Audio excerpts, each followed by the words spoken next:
Okay, boys, you may only have 5 ingredients, but I'm expecting big things. There is also a creativity skills badge up for grabs, perhaps plural. Ooh. And your cooking begins in 3, 2, 1, off you go.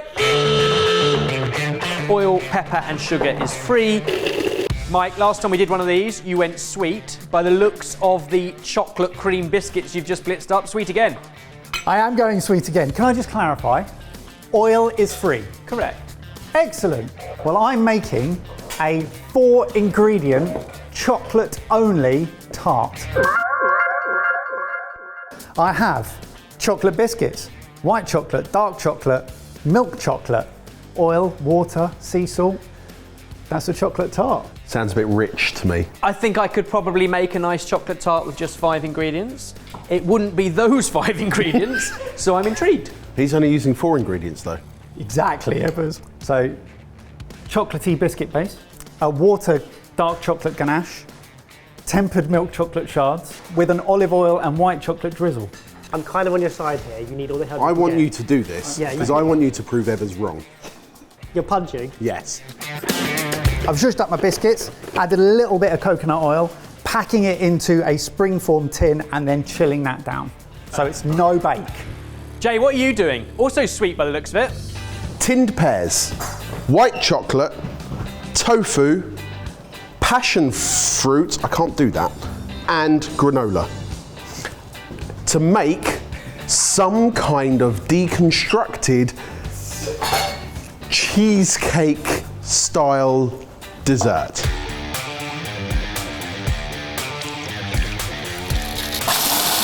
Baz, you're the only one with savoury ingredients. Talk me through it. So my plan here is to make seafood pasta. Usually if I was making this at home, I'd use about at least 10 ingredients. The 5 I'm using today: butter, seafood mix, tomatoes, pasta and wine. Classic. Why have you just boiled half of your pasta in a little bit of water? So one of the things I learned from the last time we did one of these is you've got to focus on getting the most out of every ingredient and using it in lots of different ways. So for the pasta, obviously I think most of it's going to be normal pasta, but I'm taking parts of it, cooking it off and then crisping it off in some oil, so you've got some crunchy pasta on top of what is quite a wet dish. I've made half a cartouche. Back to basics. So in this creativity badge, how's your origami going? I'll just make another half.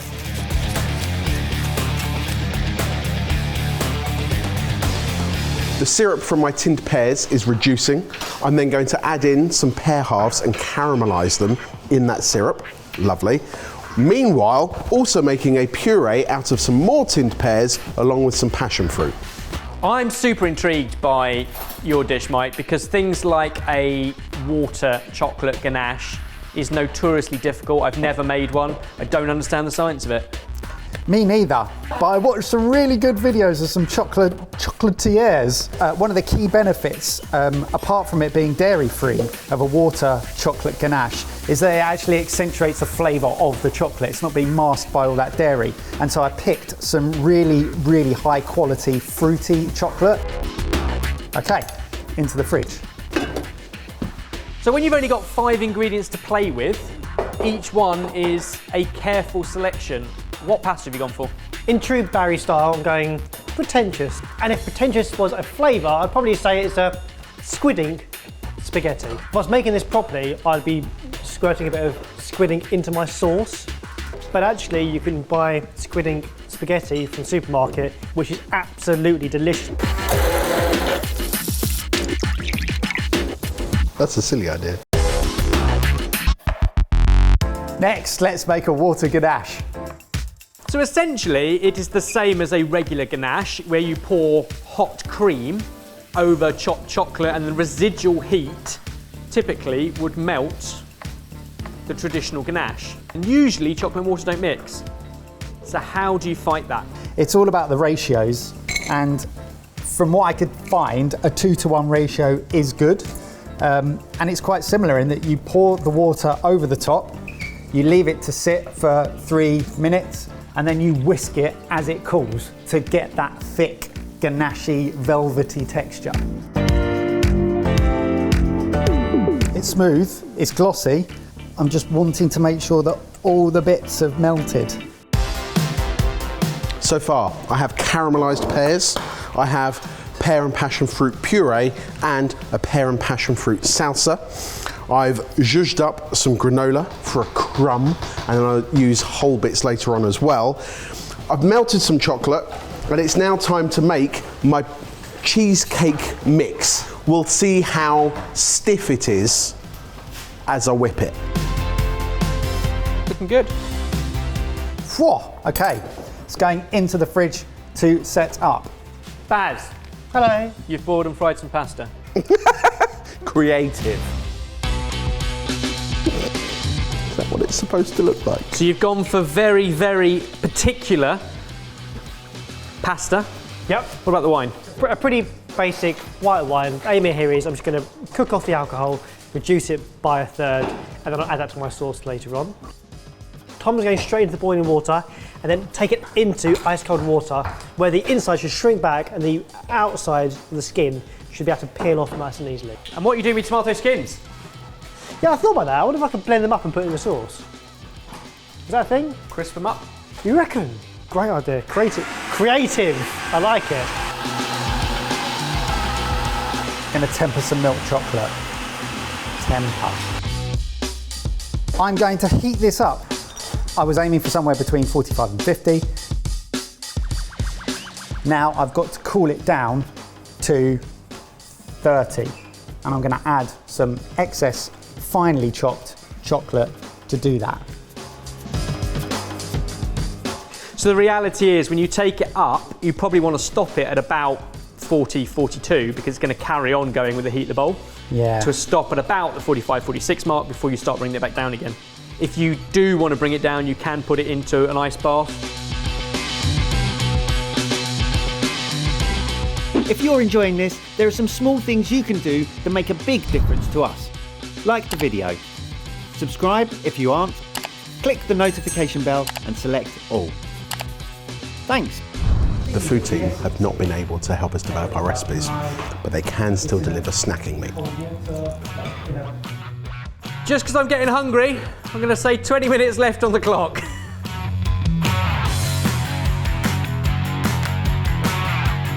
I'm just waiting for my tofu white chocolate mix to set up a bit, and then I can plate up.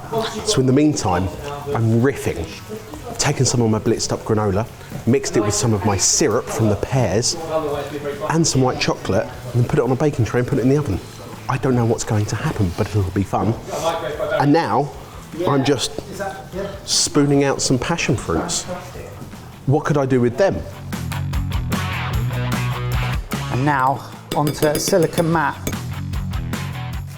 That needs to set up.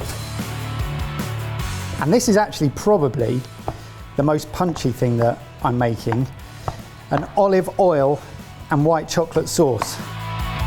Microwave. So Baz, you've used your pasta to make it crispy. You've got some other raw. You've blanched and peeled your tomatoes, and you've reduced your wine. Gives you two more ingredients to play with. What are they? All I've got left is my butter and my fish. But actually, in fact, I have about 9 ingredients left, because in my butter, I've got butter, garlic, dill, tarragon, and parsley. In my fish mix, I've got mussels, prawns, octopus, and calamari. So you can buy a mixed seafood bag. That one we did, for sure. And it's already pre-cooked as well, so I'm just going to add that in at the last minute to warm through. My butter, take a big chunk off, get that in the pan, melting down. I'm also going to stick in the stalks from my heirloom tomatoes to get that flavour off this into the butter. Anyone who has bought tomatoes on the vine or has grown their own tomatoes will know that distinct smell. You can make tomato stocks, tomato consomme. The fact that you're adding it in to infuse the butter is a nice idea. Here goes. It's like making mayo, right? I've got no idea. I've never done this before either. Given that this is a game and a competition, we set rules. Some might argue, Barry, that making a compound butter with 5 ingredients and then calling it 1 ingredient is a cheat.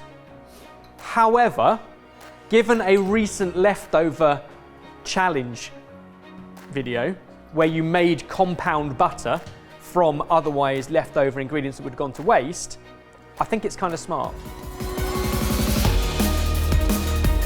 You've got about 10 minutes. I'm going to try making more caramel from my syrup and putting some granola through it and making like a brittle. Will that work? I don't know.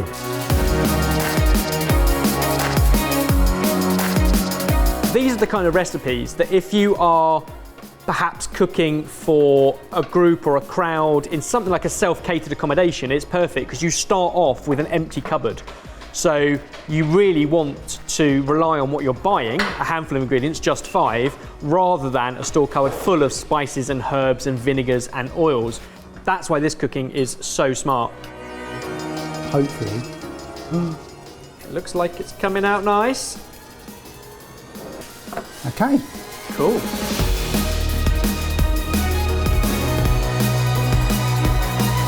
Two minutes. No, The technique badge was in reach. it's so floppy. Go on, Mike. You're looking for a snap and you've ended up with a floppy one. It's not floppy enough to make a rose. No.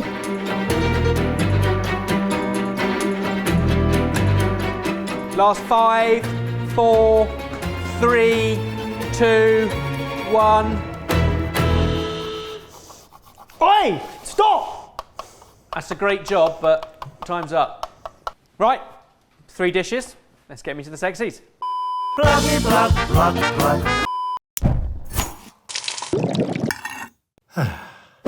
Sidekick bundles 3 inspiring meals together in recipe packs that share fresh and store cupboard ingredients to save you cash. New recipe packs are released every week, so you'll always have a choice that suits you. You can plan your week using our amazing new planner feature and combine 2 recipe packs in order to plan for more days of your week. Sidekick will then generate one single shopping list for all those meals, ordered by category to make shopping a lot easier. Then cook using the step-by-step recipe guides, automatic timers, and smartly placed washing up prompts to ensure fail-safe results and a clean kitchen before you even take a mouthful. And all the fresh food that you bought at the beginning of the week will be entirely used up. Why not give Sidekick a try today, completely free for 30 whole days?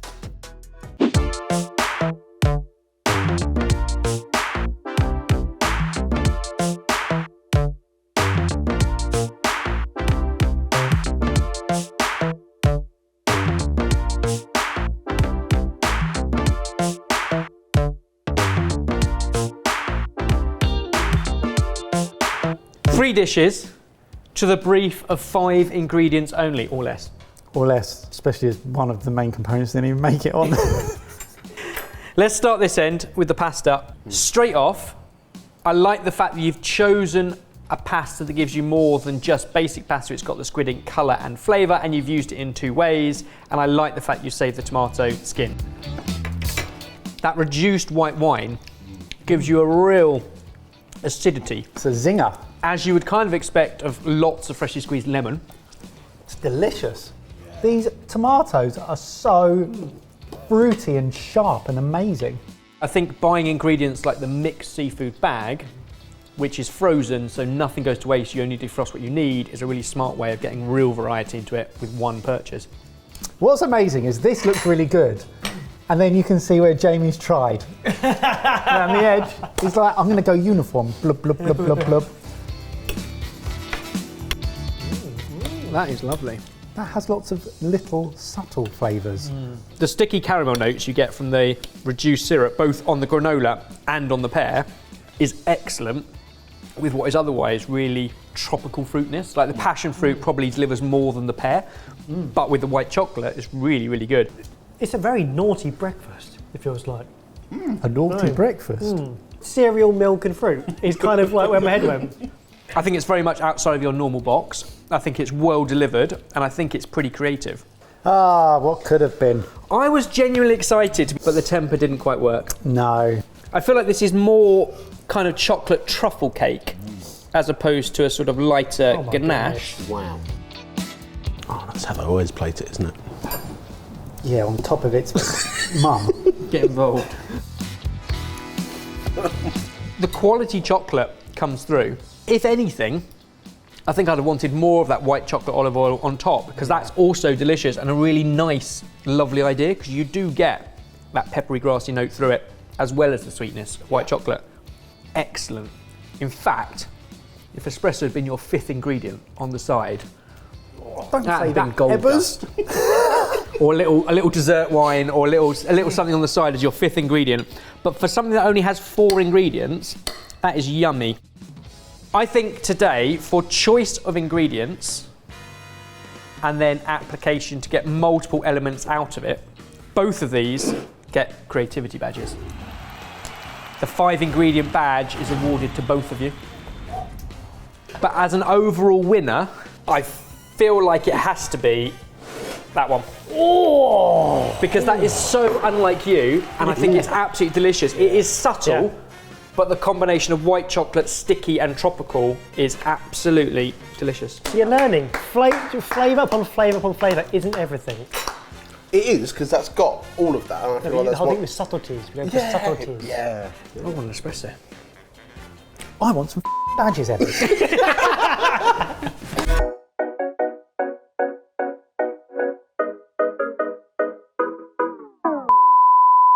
Shame about your floppy finish. Yeah. Which leaves me with the That's job the first time I've ever heard that. from me. Wow.